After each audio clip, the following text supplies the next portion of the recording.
বিভিন্ন করে আমি সচিব হই এবং রাষ্ট্রদূত ছিলাম কয়েকটি দেশে। আমাকে 2017 সালের ইলেকশনের আগে আমি এয়ারপোর্ট যাচ্ছিলাম আমার মেয়েকে আনার জন্য। আমাকে 8-10 জন লোক বহুদিন ধরে ফলো করছিল।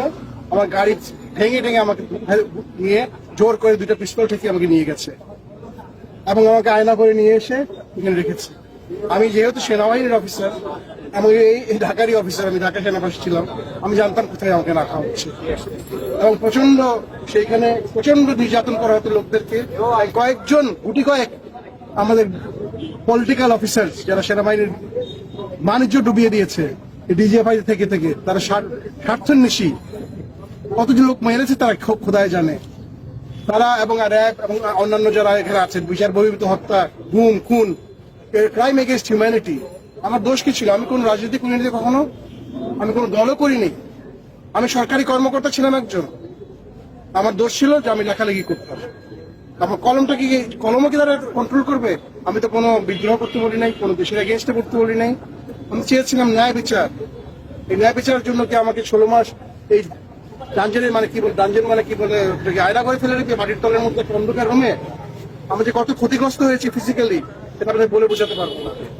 শেষ এটা বলবেন, সবার মুক্তি চাই, যারা এগুলো করেছে তাদের বিচার চাই। এরা পুরো জাতির, সেনাবাহিনীর সবার জন্য একটা কলঙ্ক। এরা কি কোনোদিনই এদেরকে ছাড়া হবে না, এটাই আমার দাবি। এবং আজকে আমরা বসে আছি, তারা আমাদের মুক্তি দিবে, আমাদের সামনে আনবে, আমাদেরকে রাস্তায় যে চোখ বন্ধে ফেলে দিবে যেরকম আমাকে ফেলেছিল সেরকম হবে না। জনতার সামনে তারা মুক্তি দিবে সবাইকে। জনগণ চায় তারা মুক্তি, এরাই হলো আসল মুক্তি সংগ্রামী। আসসালামু আলাইকুম। আমাকে গুম করে রাখা হয় এখানে, জায়গাটা খুবই কাছে। ওখানে এটা জয়েন্ট ইন্টিগ্রেশন সেল বলে, জয়েন্ট ইন্টিগ্রেশন সেল, ওইটাকে ডেভেলপ করে তারা আয়নাঘর বানানো হয়। প্রচুর লোক ওখানে আটকানো আছে, মানবতা জীবনযাপন করতে, কান্নাকারি করতে, বিশ্রী এক অবস্থা। দীর্ঘদিন ধরে কানে রাতে ঘুমাইতে পারে না, টর্চার নির্যাতন চলতেছে, মুখ বন্ধ।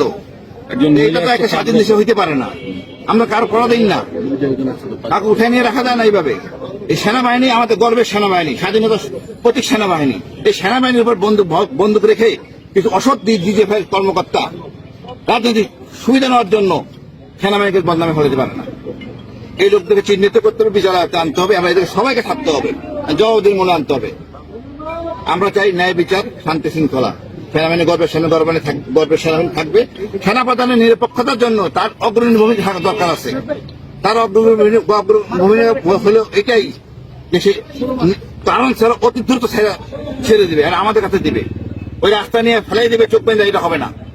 এইসব গল্প বন্ধ, 6-9 হবে না। এইখানে আমাদের দিতে হবে, আমরা এখানে যাবো না। আমরাও সেনাবাহিনী অফিসার, অনেক সেনাবাহিনী অফিসার আছে, এর সবাই সেনাবাহিনী সদস্য, এই দেশের সন্তান। কিছু অল্প কয়েকজন ডিজিএফআই সদস্যের জন্য আমরা হইতে পারি না। ডিজিএফআই দেশ চালায় না।